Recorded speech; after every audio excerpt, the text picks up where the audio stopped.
Bhagavad-GITA as it is, by His Divine Grace, AC BhaktiVedanta Swami SRILA Prabhupada.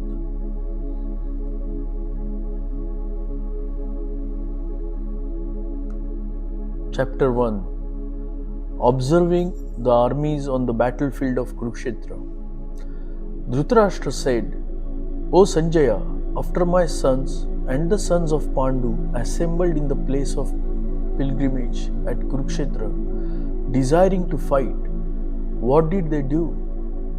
Sanjaya said, O king, after looking over the army arranged in the military formation by the sons of Pandu, King Duryodhana went to his teacher and spoke the following words.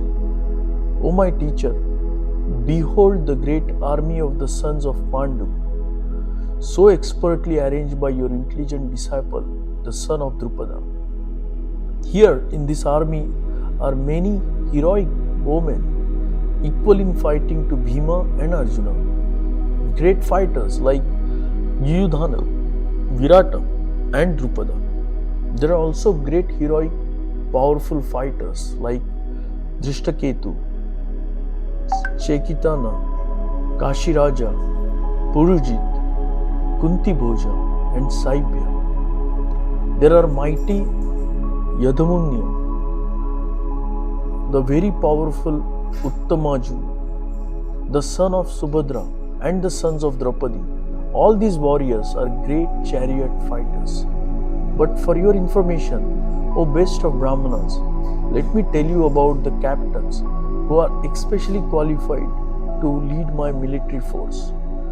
There are personalities like you, Bhishma, Karna, Kripa, Ashwathama, Vikarna and the sons of Somadatta called Bhurishrava, who are always victorious in the battle. There are many other heroes who are prepared to lay down their lives for my sake.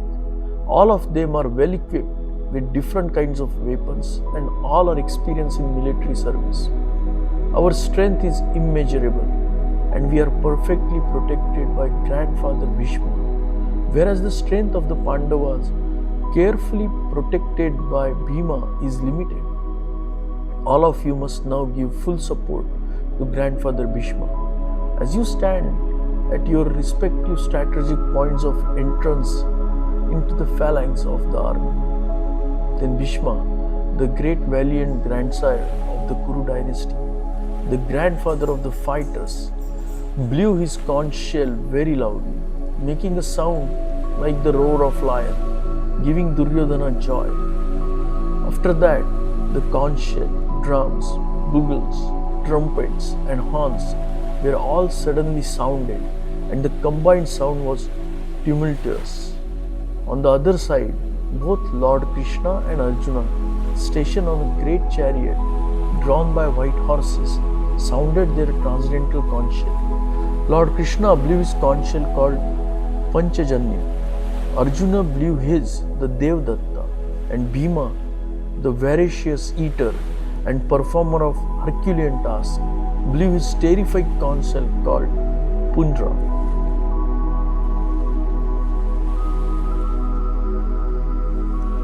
King Yudhishthira, the son of Kunti, blew his conch shell, the Ananta Vijaya, and Nakula and Sahadeva blew the Sughosha and Manipushpaka. That great archer, the king of Kashi, the great fighter Shikhandi, Drishtadyumna, Virata, the unconquerable Satyaki, Drupada, the son of Draupadi, and others, O king, such as the mighty armed son of Subhadra, all blew their respective conch shells. The blowing of these different conch shells became uproarious, vibrating both in the sky and on the earth, which shattered the hearts of the son of Dhritarashtra. At that time, Arjuna, the son of Pandu, seated in chariot, bearing the flag marked with Hanuman, took up his bow and prepared to shoot his arrows. O king, after looking at the sons of Dhritarashtra drawn in military array, Arjuna then spoke to Lord Krishna these words. Arjuna said, O infallible one, please draw my chariot between the two armies, so that I may see those present here. who desire to fight and with whom I must contend in this great trial of arms. Let me see those who have come here to fight, wishing to please the evil-minded son of Dhritarashtra. Sanjaya said, O descendant of Bharata, having thus been addressed by Arjuna, Lord Krishna drew up the fine chariot in the midst of the armies of both parties. In the presence of Bhishma, Drona and all the other chieftains of the world, the Lord said, just behold Partha, all the Kurus assembled here. There Arjuna could see within the midst of the armies of both parties his fathers, grandfathers, teachers, maternal uncles, brothers, sons, grandsons, friends, and also his fathers-in-law and well-wishers. When the son of Kunti, Arjuna, saw all these different grades of friends and relatives, he became overwhelmed with the compassion and spoke thus.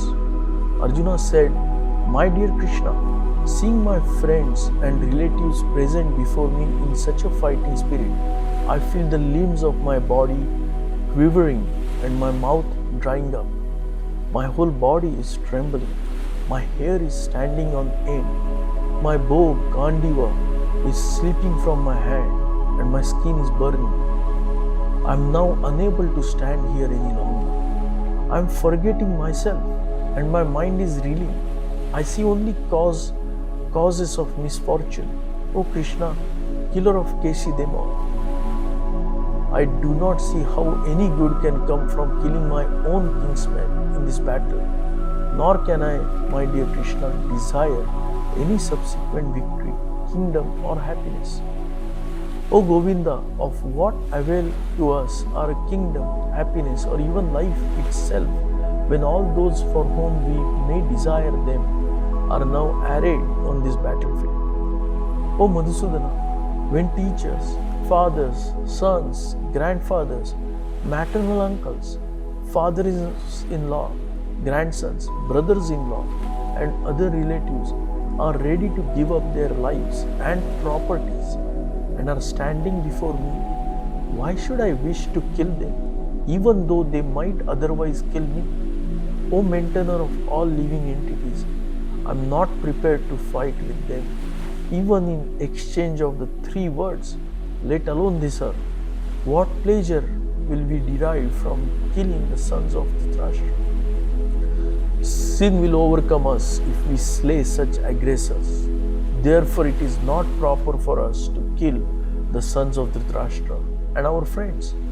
What should we gain? O Krishna, husband of the goddess of fortune, and how could we be happy by killing our own kinsmen? O Janardana, although these men, their hearts overtaken by greed, see no fault in killing one's family or quarreling with friends, why should we, who can see the crime in destroying a family, engage in these acts of sin? With the destruction of dynasty, the eternal family tradition is vanquished, and thus the rest of the family becomes involved in irreligion. When irreligion is prominent in the family, O Krishna, the women of family become polluted, and from the degradation of womanhood, O descendant of Rashmi, comes unwanted progeny.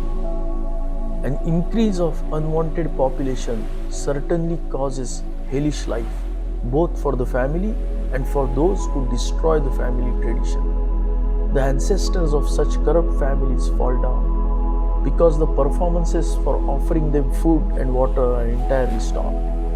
By the evil deeds of those who destroy the family tradition and thus give rise to the unwanted children, all kinds of community projects and family welfare activities are devastated.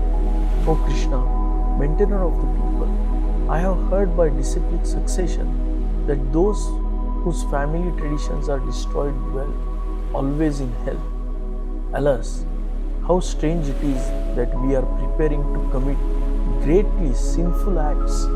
Driven by the desire to enjoy royal happiness, we are intent on killing our own kinsmen. Better for me if the sons of Dhritarashtra, weapons in hand, were to kill me unarmed and unresisting on the battlefield. Sanjaya said, Arjuna, having thus spoken to the battlefield, cast aside his bows and arrows and sat down on the chariot, his mind overwhelmed with grief. Chapter 2, Contents of the Gita summarized. Sanjaya said, seeing Arjuna full of compassion, his mind depressed, his eyes full of tears, Madhusudana Krishna spoke the following words. The Supreme Personality of Godhead said, My dear Arjuna, how have these impurities come upon you? They are not at all befitting a man who knows the value of life. They lead not to higher planets but to infamy. O son of Pratha, do not yield to this degrading importance. It does not become you. Give up such pretty weakness of heart and arise, O chastier of the enemy. Arjuna said, O killer of enemies, O killer of Madhu, how can I counterattack with arrows in battle men like Bhishma and Drona, who are worthy of my worship? It would be better to live in this world by begging than to live at the cost of lives of great souls who are my teachers. Even though desiring worldly gain, they are superiors. If they are killed, everything we enjoy will be tainted with blood. Nor do we know which is better, conquering them or being conquered by them. If we kill the sons of Dhritarashtra, we should not care to live. Yet, they are now standing before us on the battlefield. Now I am confused about my duty and have lost all composure because of miserly weakness. In this condition, I am asking you to tell me for certain what is the best for me. Now I am your disciple and a soul surrender unto you. Please instruct me. I can find no means to drive away this grief, which is drying up my senses. I will not be able to dispel it, even if I win a prosperous, unrivaled kingdom on earth, with sovereignty like the demigods in heaven. Sanjaya said, having spoken thus, Arjuna, chastier of enemies, told Krishna, Govinda, I shall not fight, and fell silent. O descendant of Bharata, at that time Krishna, smiling in the midst of both the armies, spoke the following words to the grief-stricken Arjuna.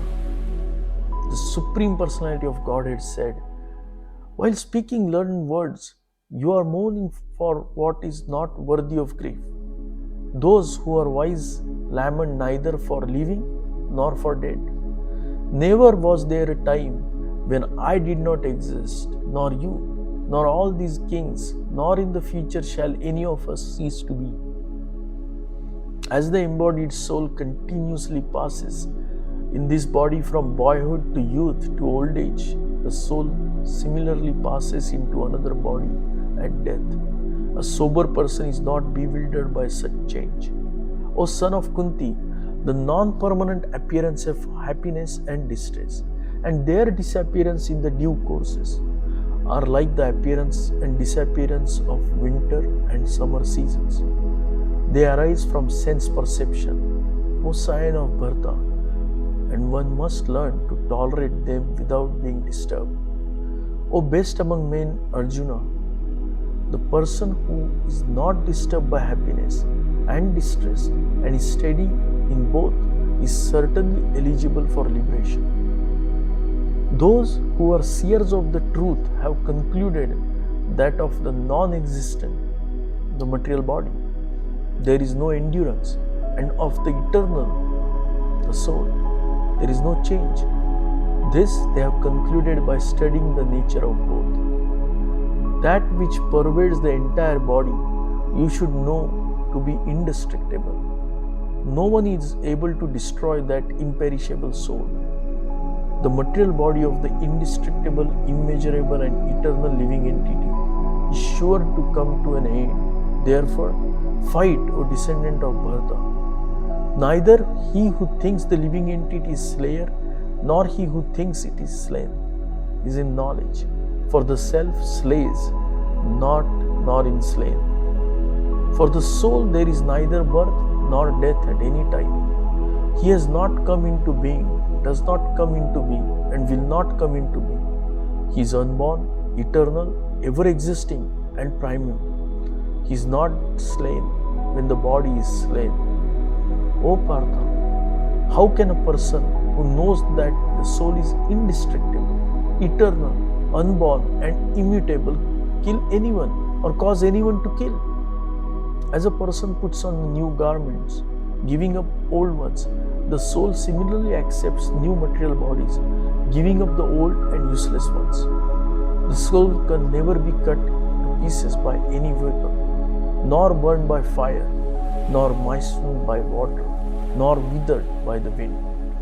This individual soul is unbreakable and insoluble, and can be neither burned nor dried. He is everlasting, present everywhere, unchangeable, immovable, and eternally the same. It is said that the soul is invisible, inconceivable, and immutable. Knowing this, you should not grieve for the body. If, however, you think that the soul will always be born and die forever, you still have no reason to lament, O mighty arm. One who has taken his birth is sure to die, and after death one is sure to take birth again. Therefore, in the unavoidable discharge of your duty, you should not lament. All created beings are unmanifest in their beginning, manifest in their interim state, and unmanifest again when annihilated. So what need is there for lamentation? Some look on the soul as amazing, some describe him as amazing, and some hear of him as amazing, while others, even after hearing about him, cannot understand him at all. O descendant of Bharata, he who dwells in the body can never be slain. Therefore you need not grieve for any living being. Considering your specific duty as a Kshatriya, you should know that there is no better engagement for you than fighting on religious principles, and so there is no need for hesitation. O Partha, happy are the Kshatriyas to whom such fighting opportunities come unsought, opening for them the doors of heavenly planets. If, however, you do not perform your religious duty of fighting, then you will certainly incur sins for neglecting your duties and thus lose your reputation as a fighter. People will always speak of your infamy, and for a respectable person, dishonor is worse than death. The great generals who have highly esteemed your name and fame will think that you have left the battlefield out of fear only, and thus they will consider you insignificant. Your enemies will describe you in many unkind words and scorn your ability. What could be more painful for you? O son of Kunti, either you will be killed on battlefield and attain the heavenly planets, or you will conquer and enjoy the earthly kingdom. Therefore, get up with the determination and fight. Do thou fight for the sake of fighting, without considering happiness or distress, loss or gain, victory or defeat, and by so doing, you shall never incur sin. Thus far I have described this knowledge to you through analytical study. Now listen as I explain it in terms of working without fruitive results. O son of Prafulla, when you act in such a knowledge, you can free yourself from the bondage of works. In this endeavor, there is no loss or diminution, and a little advancement on this path can protect one from the most dangerous type of fear. Those who are on this path are resolute in the purpose, and their aim is one. O beloved child of the Kurus, the intelligence of those who are irresolute is many-branched. Men of a small knowledge are very much attached to the flowery words of the Vedas, which recommend various fruitive activities for elevation to heavenly planets, resultant good birth, power, and so forth. being desirous of sense gratification and opulent life, they say that there is nothing more than this. In the minds of those who are too attached to sense enjoyment and material opulences, and who are bewildered by such things, the resolute determination for devotional service to the Supreme Lord does not take place. The Vedas deal mainly with the subject of the three modes of material nature. O Arjuna, become transcendental to these three modes. Be free from all dualities and from all the anxieties for gain and safety, and be established in the self. All purposes served by a small well can at once be served by a great reservoir of water.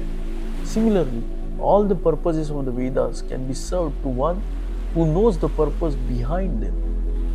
You have a right to perform your prescribed duty, but you are not entitled to the fruits of action. Never consider yourself the cause of results of your activities, and never be attached to not doing your duty.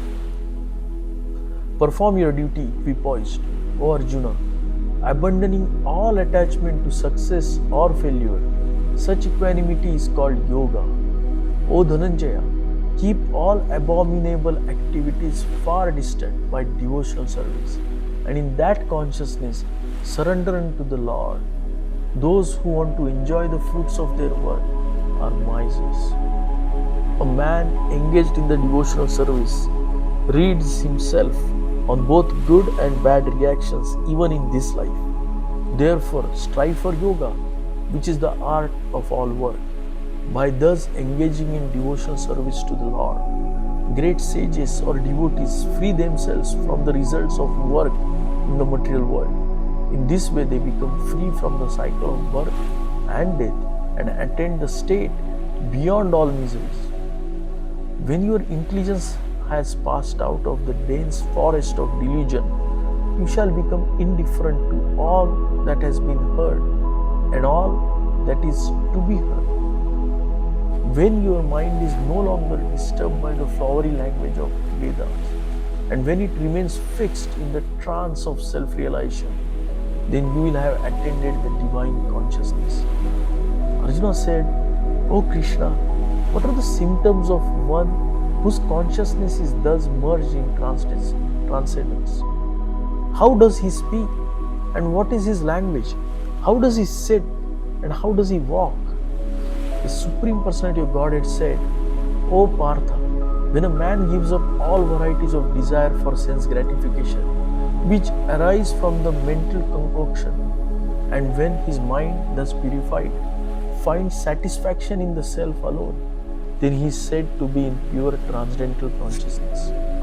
One who is not disturbed in mind, even amidst of threefold miseries, or elated when there is happiness, and who is free from attachment, fear, and anger, is called a sage of a steady mind. In the material world, one who is unaffected by whatever good or evil he may obtain, neither praising it nor despising it, is firmly fixed in perfect knowledge. One who is able to withdraw his senses from the sense objects, as the tortoise draws its limbs within the shell, is firmly fixed in perfect consciousness.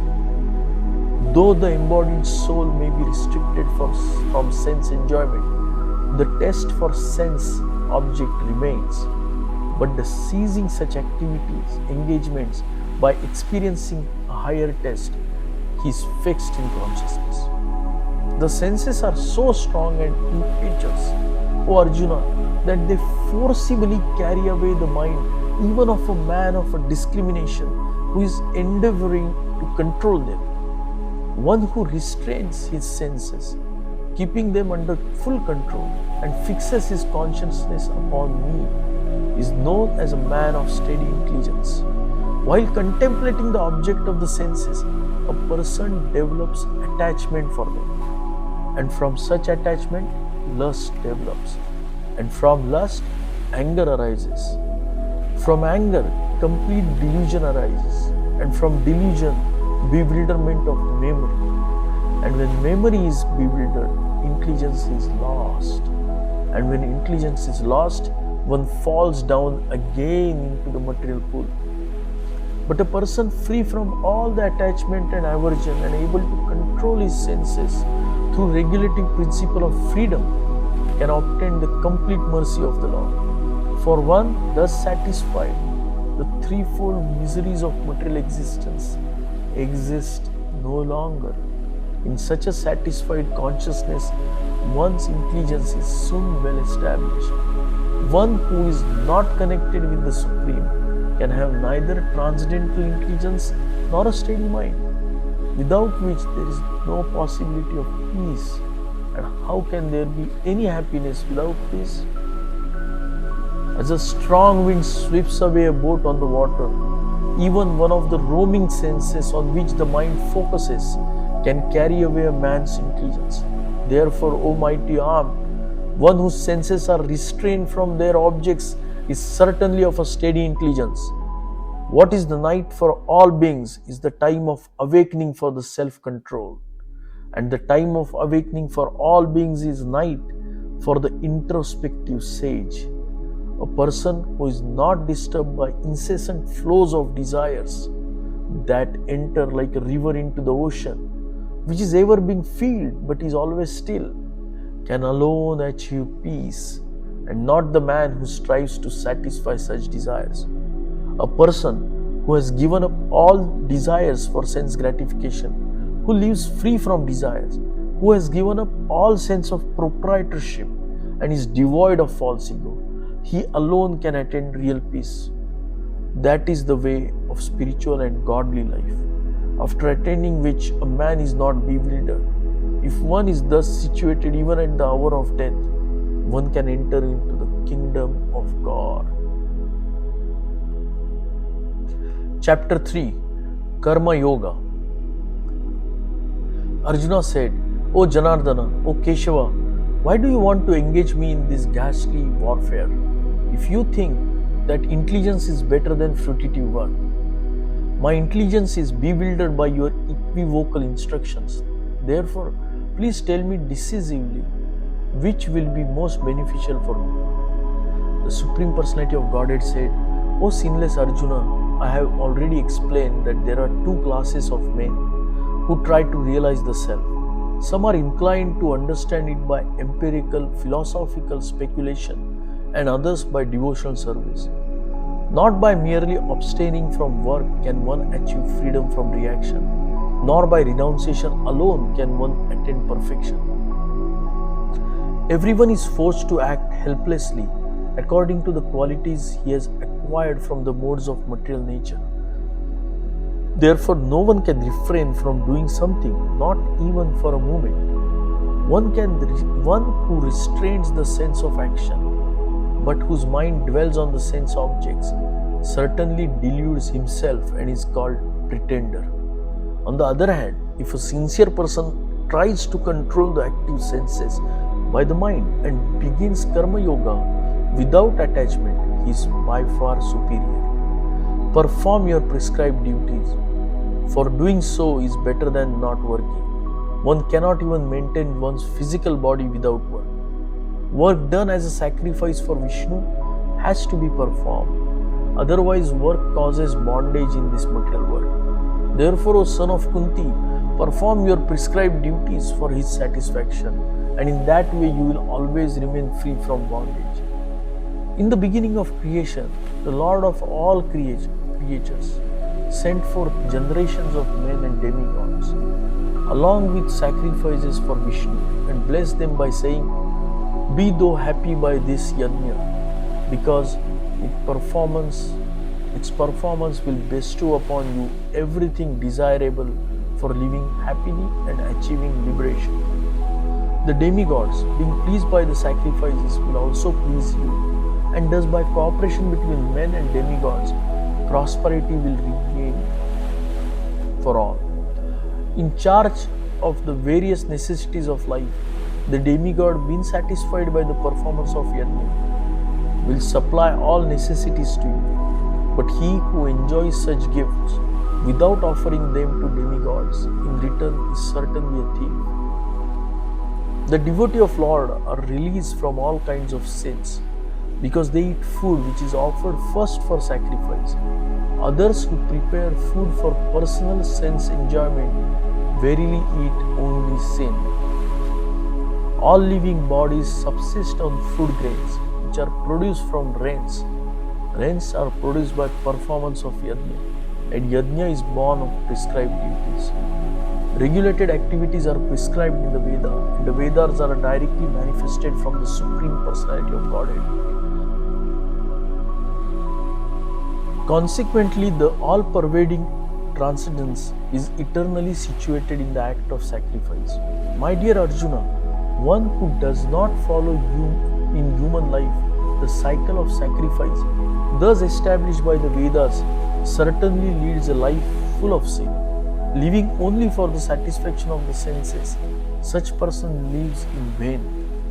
But for one who takes pleasure in the self, whose human life is one of the self-realization, and who is satisfied in the self only, fully satiated, for him there is no duty. A self-realized man has no purpose to fulfill in the discharge of his prescribed duties, nor has he any reason not to perform such work, nor has he any need to depend on any other living being. Therefore, without being attached to the fruits of activities, one should act as a matter of duty, for by working without attachment, one attains supreme.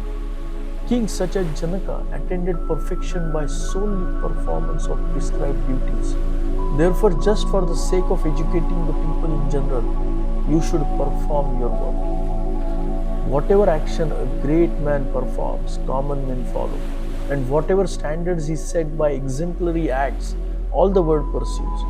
O son of Pratha, there is no work prescribed for me within all the three planetary systems, nor am I in the want of anything, nor have I need to obtain anything, and yet I am engaged in prescribed duties.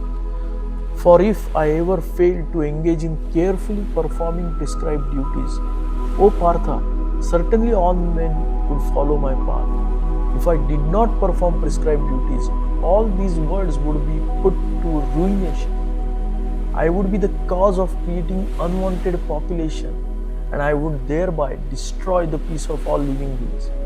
As the ignorant perform their duties with attachment to results, the learned may similarly act, but without attachment, for the sake of leading people on the right path, so as not to disturb the minds of ignorant men attached to the fruitive results of prescribed duties.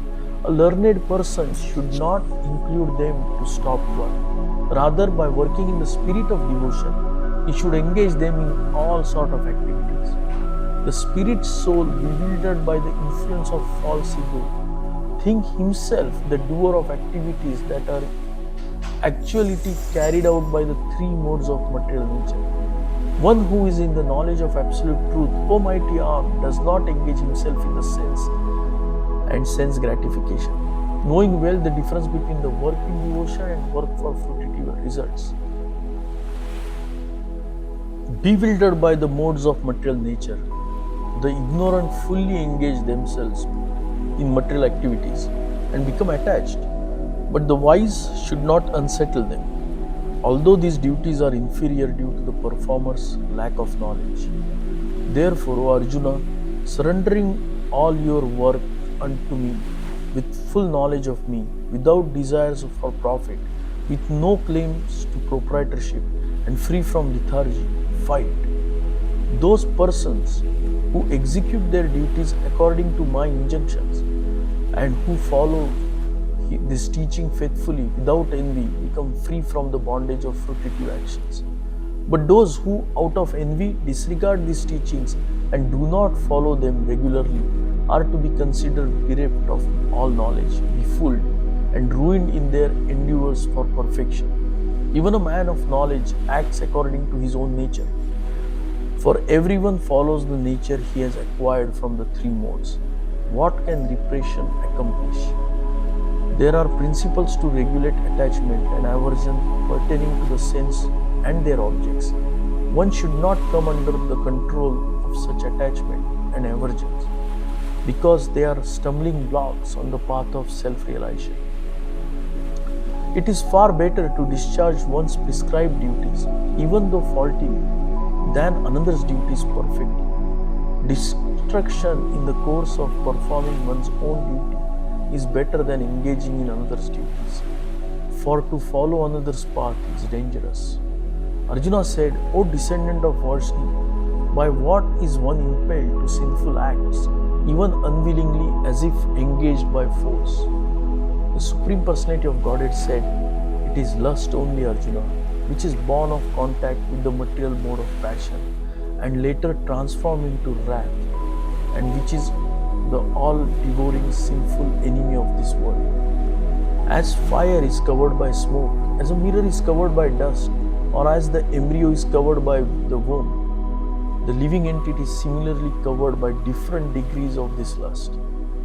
Thus, the wise living entity's pure consciousness becomes covered by his eternal enemy in the form of lust, which is never satisfied and which burns like fire. The senses, the mind, and the intelligence are the sitting places of this lust. Through them, lust covers the real knowledge of the living entity and bewilders him. Therefore, O Arjuna, best of the Bharatas, in the very beginning, curb this great symbol of sin by regulating the senses and slay his destroyer of knowledge and self-realization. The working senses are superior to dull matter. Mind is higher than the senses.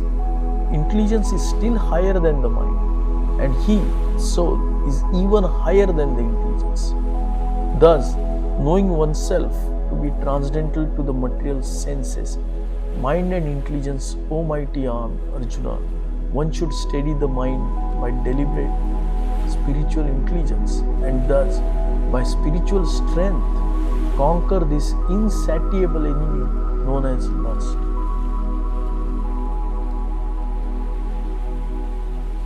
Chapter 4, Transcendental Knowledge.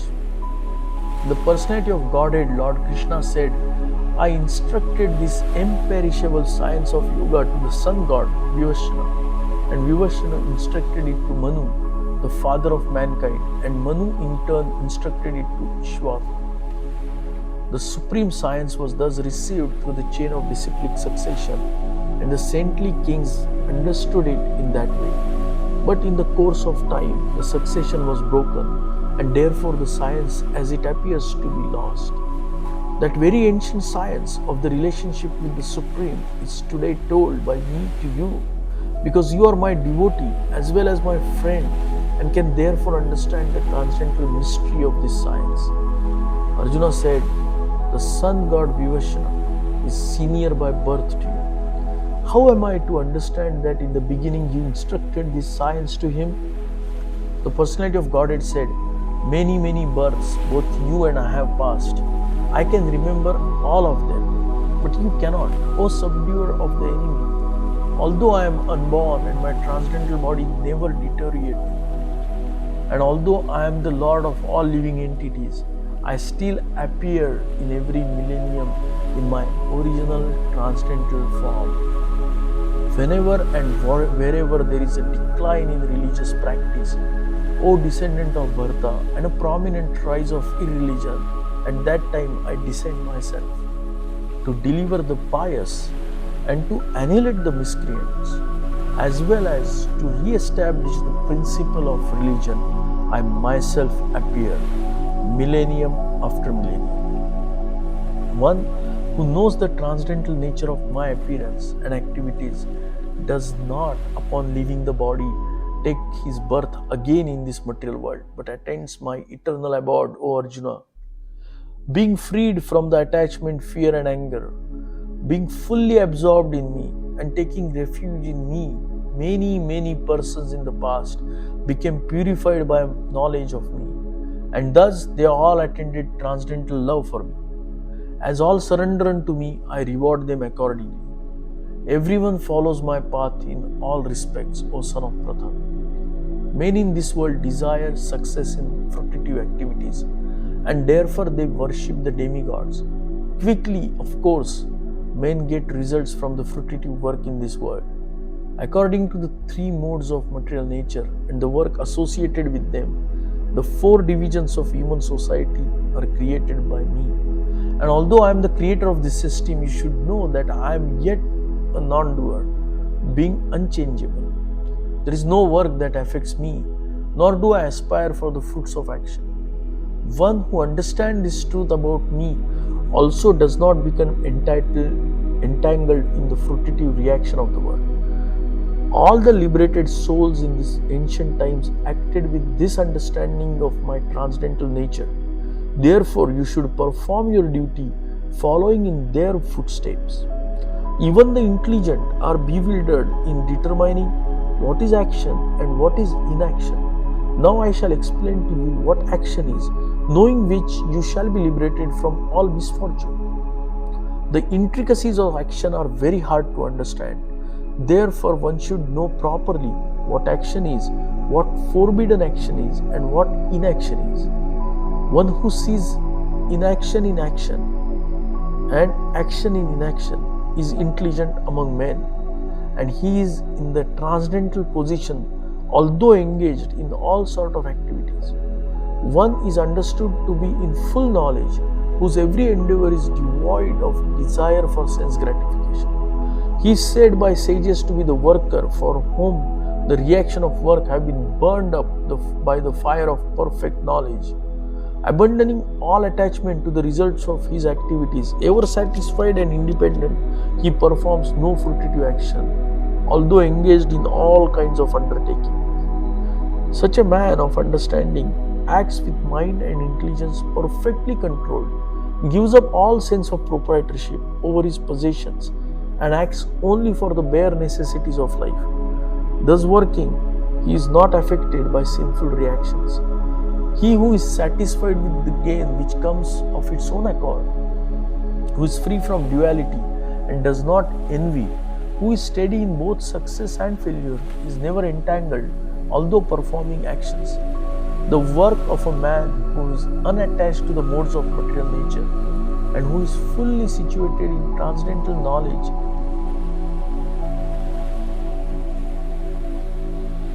merges entirely into transcendence.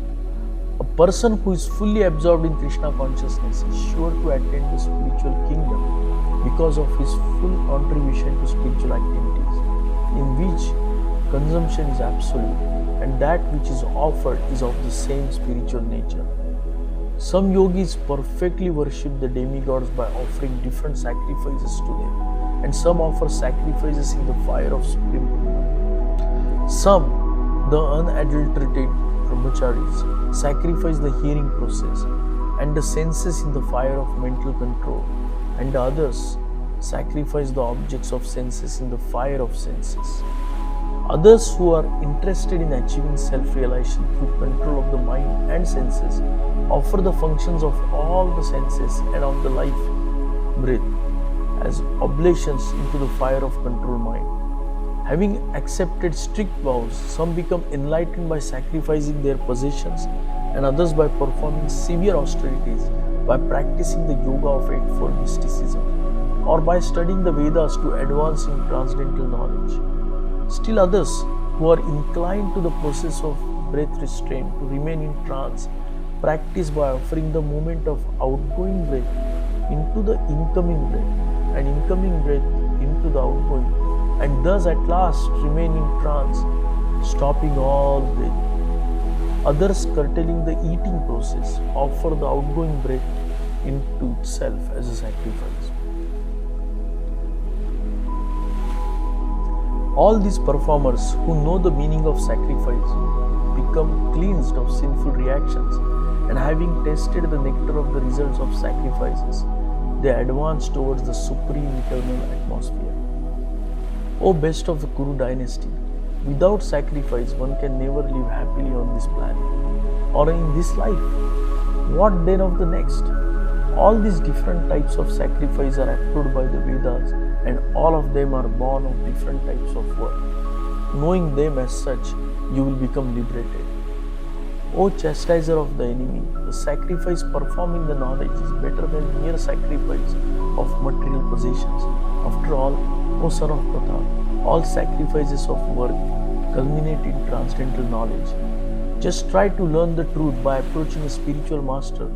Inquire from him submissively and render service unto him. the self-realized souls can impart knowledge unto you because they have seen the truth. Having obtained real knowledge from self-realized soul, you will never fall again into such illusion. For by this knowledge you will see that all living beings are but part of the Supreme, or in other words, that are mine. Even if you are considered to be the most sinful of all sinners, when you are situated in boat of transcendental knowledge, you will be able to cross over the ocean of miseries. As a blazing fire turns firewood to ashes, O Arjuna, so does the fire of knowledge burn to the ashes all reactions to material activities. In this world, there is nothing so sublime and pure as transcendental knowledge. Such knowledge is the mature fruit of all mysticism, and one who has become accomplished in the practice of devotional service enjoys this knowledge within himself in due course of time. A faithful man who is dedicated to transcendental knowledge and who subdues his senses is eligible to achieve such knowledge, and having achieved it, he quickly attains the supreme spiritual peace. But ignorant and faithless persons who doubt the revealed scriptures do not attain God consciousness. They fall down. For the doubting souls, there is happiness neither in this world nor in the next. One who acts in a devotional service, renouncing the fruits of his action, and whose doubts have been destroyed by transcendental knowledge, is situated factually in the self. Thus he is not bound by reactions of worth, O conqueror of riches.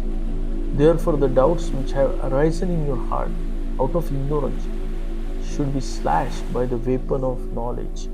Armed with yoga, O Bharata, stand and fight. Chapter 5, Karma Yoga, Action in Krishna Consciousness. Arjuna said, O Krishna, first of all, you ask me to renounce work, and then again you recommend work with devotion. Now, will you kindly tell me definitely which of the two is more beneficial? The personality of Godhead replied, the renunciation of work and the work in devotion are both good for liberation.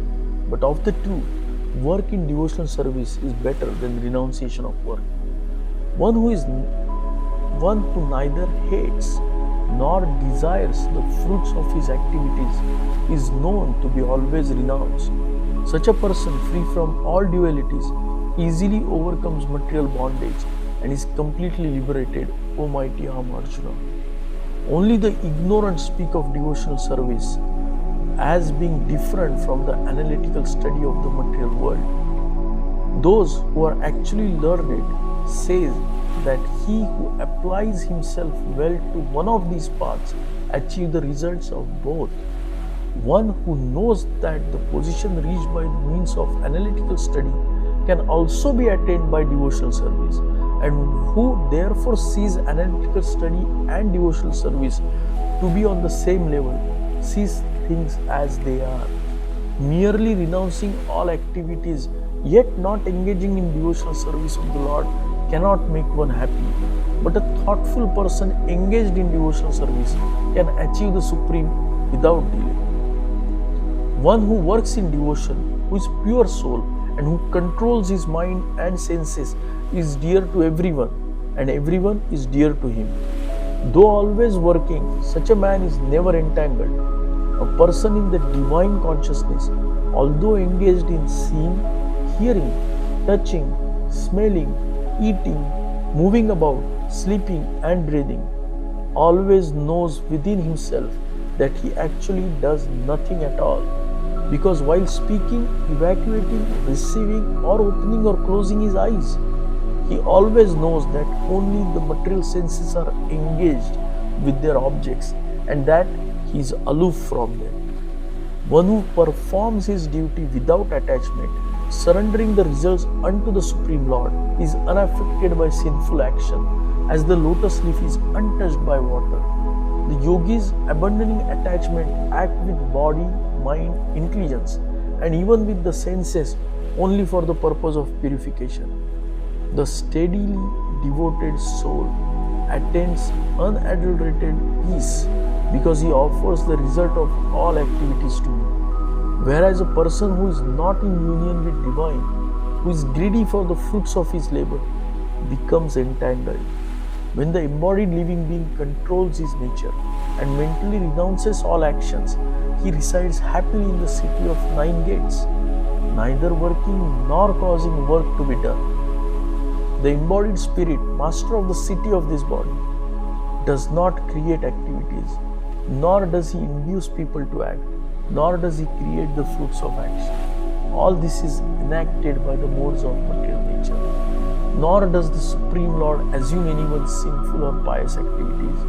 Embodied beings, however, are bewildered because of the ignorance which covers their real knowledge. When, however, one is enlightened with the knowledge by which any science is destroyed, then his knowledge reveals everything, as the sun lights up everything in the daylight. When one's intelligence, mind, faith, and refuge are all fixed in the Supreme, then one becomes fully cleansed of misgivings through complete knowledge, and thus proceedings straight on the path of liberation. The humble sages, by virtue of true knowledge, see with equal vision a learned and a gentle Brahmana, a cow, an elephant, a dog, and a dog-eater. Those whose minds are established in the sameness and equanimity have already conquered the conditions of birth and death. They are flawless like Brahman, and thus they are already situated in Brahman.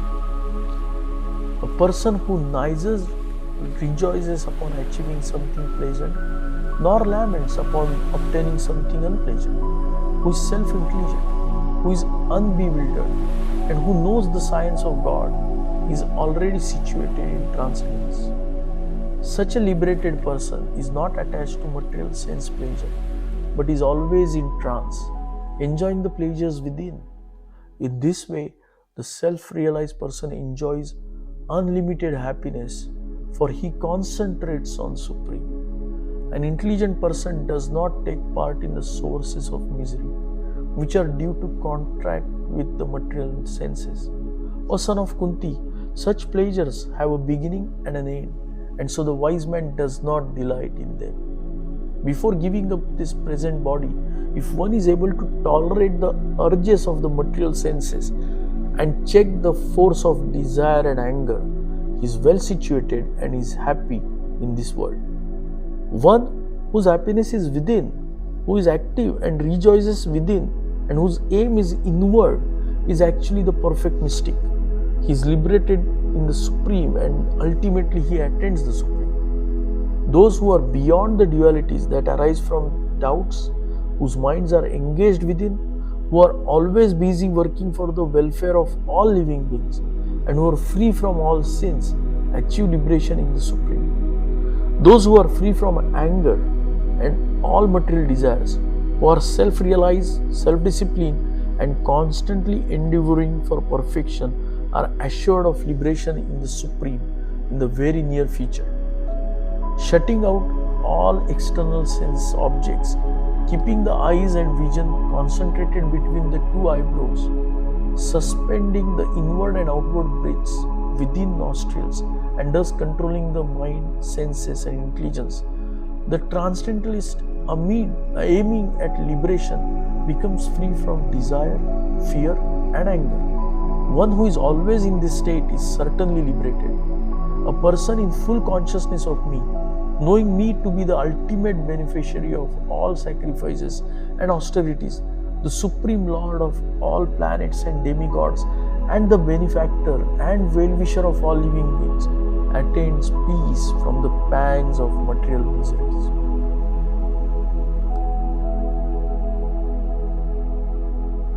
Chapter 6, Dhyana Yoga. The Supreme Personality of Godhead said, one who is unattached to the fruits of his work and who works as he is obligated is in the renounced order of life, and he is the true mystic, not he who delights no fire and performs no duty. What is called renunciation you should know to be the same as yoga, or linking oneself with Supreme, O son of Pandu, for one can never become a yogi unless he renounces the desire for sense gratification.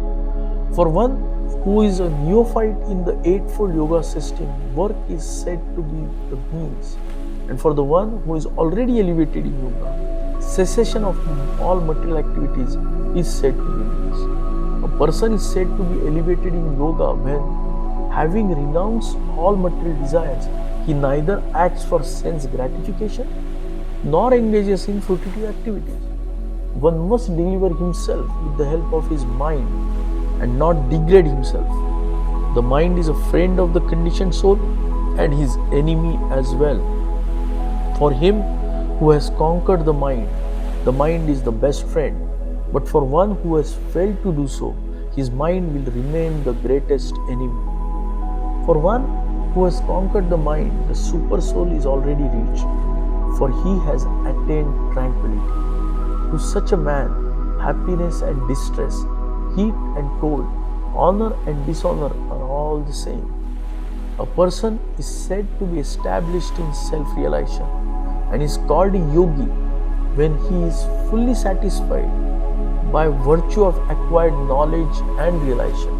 Such a person is situated in transcendence and is self-controlled. He sees everything, whether it be pebbles, stones or gold, as the same. A person is considered still further advanced when he regards honest well-wishers, affectionate benefactors, the neutrals, meditators, the envious, friends and enemies, the pious and the sinners, all with an equal mind. Transcendentalist should always engage his body, mind and self in relationship with Supreme. He should live alone in secluded place and should always carefully control his mind. He should be free from desires and feelings of possessiveness. To practice yoga, one should go to secluded place and should lay kusa grass on the ground and then cover it with deer skin and a soft cloth. The seat should neither be too high nor too low and should be situated in a sacred place. The yogi should then sit on it very firmly and practice yoga to purify the heart by controlling his mind, senses and activities and fixing the mind on one point. One should hold one's body, neck and head erect in such straight line and stare steadily at the tip of nose. Thus, with the unagitated, subdued mind, devoid of fear, completely free from sex life, one should meditate upon me within the heart and make me the ultimate goal of life. Thus, practicing constant control of body, mind and activities, the mystic transcendentalist, his mind regulated, attains to the kingdom of God by cessation of material existence. There is no possibility of one's becoming a yogi. O Arjuna, if one eats too much or eats too little, sleeps too much or does not sleep enough, he who is regulated in his habit of eating, sleeping, recreation and work can mitigate all the material pains by practicing the yoga system. When the yogi by practice of yoga disciplines his mental activities and becomes situated in transcendence, devoid of all material desires, he is said to be well established in yoga. As a lamp in windless place does not waver, so the transcendentalist, whose mind is controlled, remains always steady in his meditation on the transcendent self. In the stage of perfection called trance or samadhi, one's mind is completely restrained from the material mental activities by practice of yoga. This perfection is characteristic by one's ability to see the self by the pure mind and to relish and rejoice in the self. In that joyous state, one is situated in boundless transcendental happiness, realized through transcendental senses. Established thus, one never departs from the truth, and upon gaining this, he thinks there is no greater gain. Being situated in such a position, one is never shaken even in the midst of greatest difficulty. This indeed is actual freedom from all miseries arising from material contact. One should engage oneself in the practice of yoga with determination and faith and not be deviated from the path. One should abandon without exception all material desires born of mental speculation and thus control all the senses on all sides by the mind. Gradually, step by step, one should become situated in trance by means of intelligence sustained by full conviction, and thus the mind should be fixed on self alone and should think of nothing else. From wherever the mind wanders, due to its flickering and unsteady nature, one must certainly withdraw it and bring it back under the control of the self. Yogi whose mind is fixed on me verily attains the highest perfection of transcendental happiness. He is beyond the mode of passion. He realizes his qualitative identity with the Supreme, and thus he is freed from all reactions of past life. Thus the self-controlled yogi, constantly engaged in yoga practice, becomes free from all material contamination and achieve the highest stage of perfect happiness in transcendental loving service to the Lord. A true yogi observes me in all beings and also sees every being in me. Indeed, the self-realized person sees me, the same Supreme Lord, everywhere. For one who sees me everywhere and sees everything in me, I am never lost, nor is he ever lost to me. Such a yogi who engages in worshipful service of the Super Soul, knowing that I and the Super Soul are one, remains always in me in all circumstances. He is a perfect yogi who, by comparison to his own self, sees the true equality of all beings in both their happiness and their distress, O Arjuna. Arjuna said, Madhusudana, the system of yoga which you have summarized appears impractical and undurable to me, for the mind is restless and unsteady. The mind is restless, turbulent, obstinate, and very strong, O Krishna, and to subdue it, I think, is more difficult than controlling the wind. Lord Sri Krishna said, O mighty armed son of Kunti, it is undoubtedly very difficult to curb the restless mind, but it is possible by suitable practice and by detachment.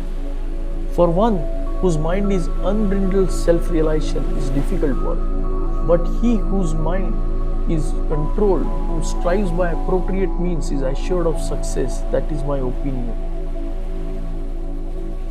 Arjuna said, O Krishna, what is the destination of the unsuccessful transcendentalist who in the beginning takes to the process of self-realization with faith, but who later desists due to worldly mindedness and thus does not attain the perfection in the mysticism? O mighty armed Krishna, does not such a man who is bewildered from the path of transcendence fall away from both spiritual and material success and perish like a riven cloud with no position in any sphere? This is my doubt, O Krishna, and I ask you to dispel it completely.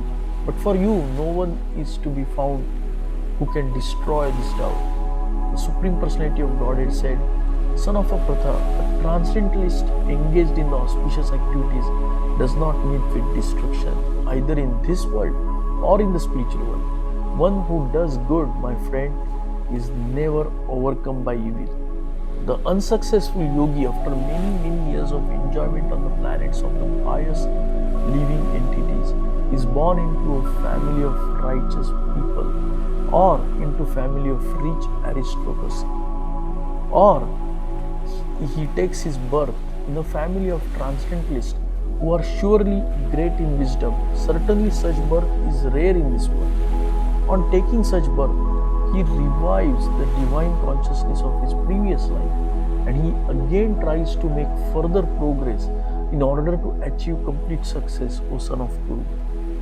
By virtue of the divine consciousness of his previous life, he automatically becomes attracted to the yogic principles, even without seeking them. Such an inquisitive transcendentalist stands always above the ritualistic principles of the scriptures. And when the yogi engages himself with sincere endeavor in making further progress, being washed of all contaminations, then ultimately achieving perfection after many births of practice, he attains the supreme goal. A yogi is greater than the ascetic, greater than the empiristic, and greater than the fruitive worker. Therefore, O Arjuna, in all circumstances, be a yogi. And of all yogis, the one with great faith, who always abides in me, thinks of me within himself, and renders transcendental loving service to me, is the most intimately united with me in yoga and is the highest of all. That is my opinion.